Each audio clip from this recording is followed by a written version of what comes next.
Hello everybody, welcome to the Red Men TV. It is player ratings after Liverpool dismantled Wolves at Anfield in front of actual real life fans. Yes, the poll is open for Kelleher, so get your votes in for the goalkeeper. If you want to get voting, just look underneath me. It tells you exactly how to vote. Your votes will be cast if you put them into the chat when you are watching it live. If you're watching this after the fact, unlucky. So, Kelleher, where do you start with this young goalkeeper? I mean, first Premier League start, first Premier League clean sheet, first Champions League start in the week, first Champions League clean sheet, big saves tonight as well, the pick of the bunch, that little dinked shot where he runs backwards and then tips it round the post, absolutely superb. But it wasn't just the saves that he made some standard saves, he made some good saves, but it was also command of the area. It's coming out, catching the ball, big high claims, it's coming out from crosses, catching it like there as well. What do you say, Tom? Okay, no problem. So there we go. Like, look, he got a 10 out of 10. We knew he was going to get a 10 out of 10. He absolutely deserved a 10 out of 10, and he was brilliant from his distribution to his shot stop. And everything a goalkeeper needs, he had tonight. So we're going to open the poll up next for Nico Williams. Another solid performance from Nico Williams for me today. Yeah, he took a yellow card really early on in the game, and you wondered whether it was going to be a bit of a struggle for him going up against Neto, but it wasn't really. He managed that game really well from there on in, and a solid performance, another performance that he needed, and obviously goes off on about 68 minutes, something like that for Trent Alexander-Arnold, but he wasn't really ever in trouble. Like the times where the winger goes past him, he gets back, maybe gets a foot onto a cross or something like that. I thought it was a really mature performance from him. I'd probably put him somewhere around a 7 or an 8 out of 10. And I hope that it's not a bad injury. Hopefully it was just more precautionary, more the fact that we wanted to get Trent Alexander-Arnold some minutes as well. So yeah, personally, 7 or an 8 out of 10. I can see that the vote, I'm going to call it there, he's got an 8 out of 10. I can see that already, to be honest with you. And a well-deserved 8 out of 10 for Nico Williams. So we're going to open the vote up next for Joel Matip, a goal scorer. Wow.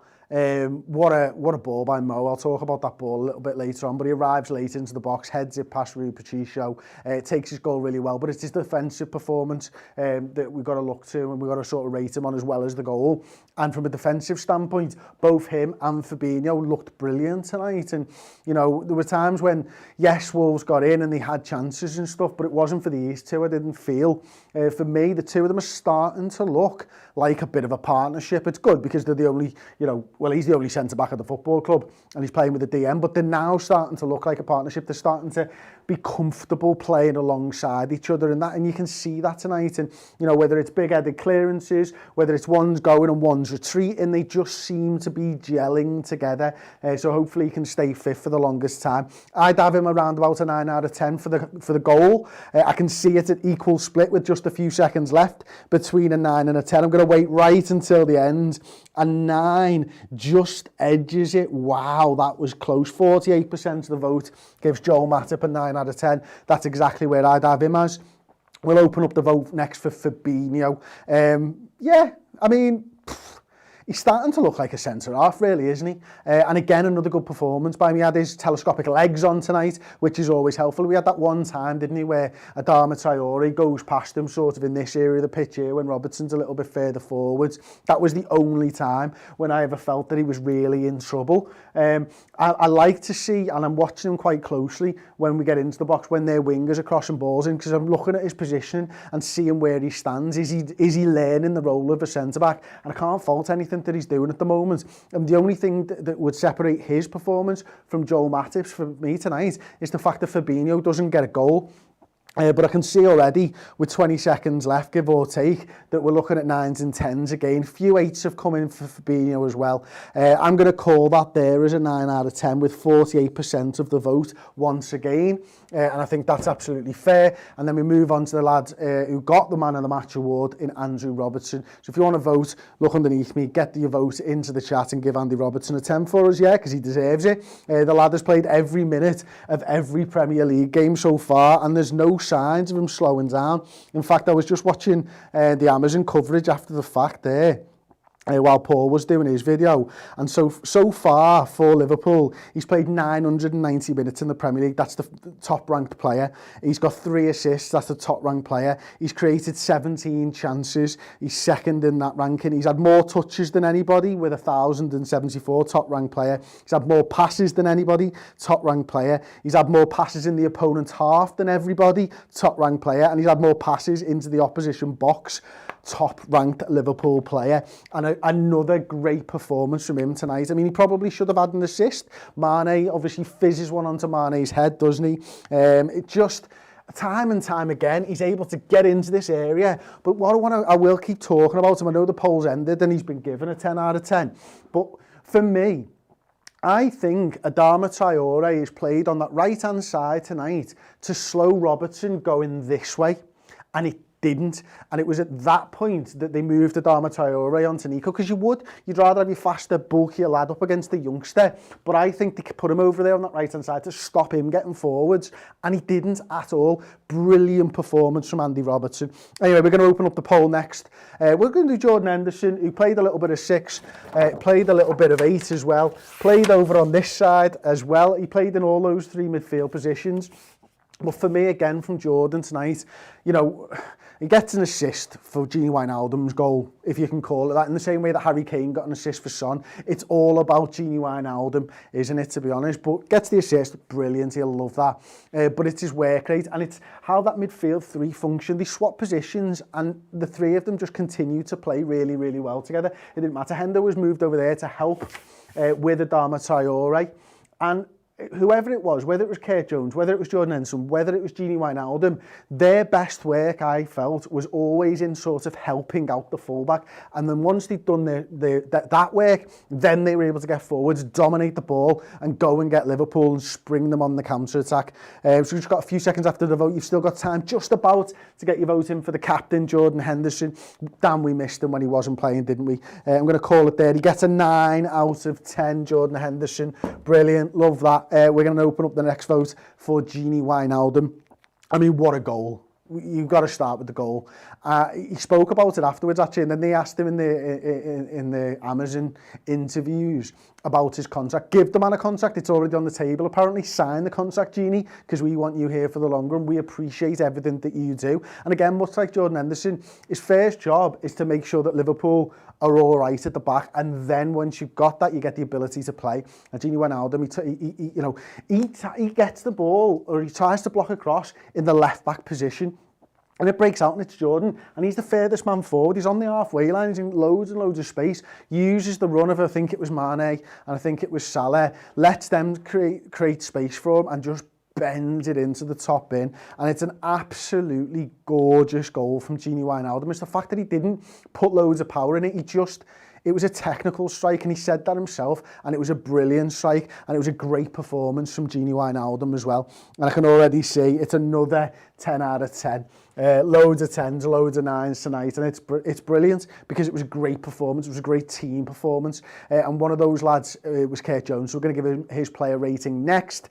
Kurt Jones, a lad who, you know, he's still such a youngster, but he doesn't play like a youngster anymore, does he? And he's getting loads of minutes, and he's grasped his opportunities, I feel. And, you know, whether that's be helping out his mate Nico or Andy at times during the first half, or whether it's joining the attack, he looks like a Premier League midfielder. And not only does he look like a Premier League midfielder, he doesn't look out of place in the Champions midfield, and that's brilliant. Doesn't matter where he is on the field, he seems to know where his options are, seems to know where those little passes are, the easy ones that you can complete, keep the ball, and carry on with. And when he gets into the forward areas as well, he's always looking to shoot, he's looking to try and bring players in if the shot's not on and stuff like that.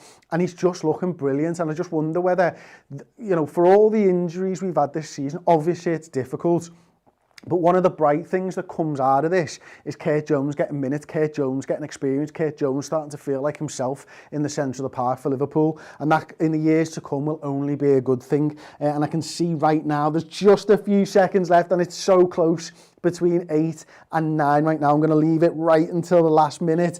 And it looks like, oh my days, by 8 just snuck it by 3 or 4 votes in the end. Kurt Jones gets an 8. Yeah, I think that's fair, to be honest with you. We'll move on next to the forwards. So we'll go with Mo Salah to begin with. Who took his goal wonderfully well, didn't he? Obviously, Connor Cody will be disappointed, makes a catastrophic error for Wolves, but Salah's in there, he's on the shoulder, he's trying to play it, and that wasn't all that he did tonight. You know, he gets the goal first and foremost, yes, and he works the defenders well all game, yes, but it was his tracking back that stood out to me. It was tracking back to help Nico Williams. It was tackles on the edge of the area, looking to spring Liverpool onto a counter. And that's the type of stuff that he does, but he doesn't get enough credit for, because everyone's eyes are focused on him with the ball. You know, those little drag backs and those little take-ons that he has inside the area, the left-right dinks, but the shimmy for the assist, the quick corner taken by Jordan Henderson, plays out to Mo Salah, gives him a little shoulder shake, whips a perfect ball into the box, and there's Joel Matip on the end of it. Absolutely scintillating football by Mo Salah. I'm going to call it already, Tom. 10's got an unassailable lead. So we're going to go with a 10 out of 10 for Mo Salah, with 67% of the vote. Next up, we're going to go with Sadio Mane. We'll open the vote for Sadio Mane next.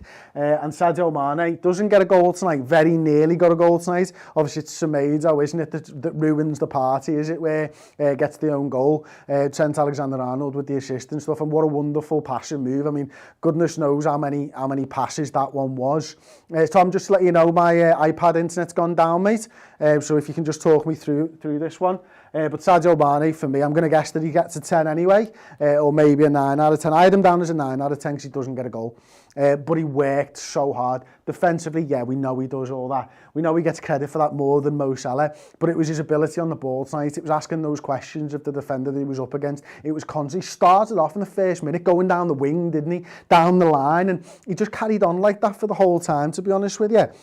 And I thought he was absolutely brilliant, Mo Salah, Sadio Mane, and he gets a 9 out of 10 as well. Brilliant, thanks for that, Tom. So we'll give Sadio Mane a 9, and then we're going to open that up for Bobby Firmino. My internet has come back, thank you very much, Tom. Bobby Firmino, the glue that holds the front three together. And we saw him when he came on midweek, that he was going to put a bit of a performance, and he did midweek. Where are we going to get the same type of performance out of Bobby Firmino in this game? And I felt like we did. He was the quieter of the front three, the quietest of the front three, I should say. I think Mane and Salah will draw the plaudits, and rightly so. But it was helping out. It was dropping back into this and further past the halfway line at times from Bobby Firmino. And it was a good performance. It wasn't a great performance. It was a good performance from Bobby Firmino. I'd have him somewhere around about an 8, maybe a 9, probably more likely an 8 out of 10 for me. And I can see that votes are already coming in for 8s, 9s and 10s. I think the 10s, the people who are voting 10s have just voted 10 for everybody, because I've seen the same amount of votes coming in for every single player on 10 out of 10. So fair play, I love that. So yeah, just a few seconds left, and it does look like 9 is about to win it. 8's making a late comeback though. Is 8 going to make it? No! 35% of the votes. Bobby Firmino gets a 9 out of 10. We're going to open the poll next for Trent Alexander-Arnold. Comes on 68 minutes into the game. The fans are happy to see him. Every fan watching around the world is happy to see him. The 1,500 in the Kop are happy to see him. And you find out why a few minutes later, don't you? You know, that at the end of that great passing move, and Trent Alexander-Arnold, he knows what he's doing before the ball gets to him. He can see two lads running in the box. I think it's Salah, I know it's Mane. And he just whips that ball into an area, and Semedo can't do anything but get in the way of it and give Liverpool their 4th goal. But what a ball. And, you know, defensively he did all right. He did absolutely fine. But it's that separates him from every other fullback in the league, bar maybe Andy Robertson. It's that crossing ability. The two of them will just keep going time and time again, fighting for assists. And Paul Scholes was talking about it after the game, wasn't he? Why don't teams just man-mark the fullbacks? Because if you man-mark the fullbacks, you can't man-mark these lads, and these lads are going to step up and stuff. But Trent Alexander-Arnold, yeah, I mean, you've given him a 10. And fair fucks. Why wouldn't you? I won't open the polls up for the other two because I just don't think they really warranted it, to be honest with you. Obviously, Jota comes on 73 minutes. He only has 9 touches, though. But he did have one key pass, so I'm going to give Jota a 7 out of 10 for that. And Naby Keita comes on with 9 minutes to go. And my notes on Naby are, didn't do much. So I'm going to give him a 6 out of 10. And that be the player ratings, done and dusted. We've still got a little bit in us tonight, though. Can't wait to sit down with Paul in just a few minutes' time. Tom, if you wouldn't mind just throwing the link in the description if you haven't already. The Instant Match Reaction show will be coming up next. Me and Paul diving into this game, 15 minutes, 20 minutes, talking about the key talking points, of course. Obviously, we'll be talking about fans coming back into the game. And then tomorrow, we've got the final word show. And if you're a YouTube member, club captain or legend level, then you will get that. And we'll be going live about 10:30 in the morning. So yeah, click that link, get over to the Instant Match Reaction. Thank you very much for watching, and we'll see you next time. Ta-ra.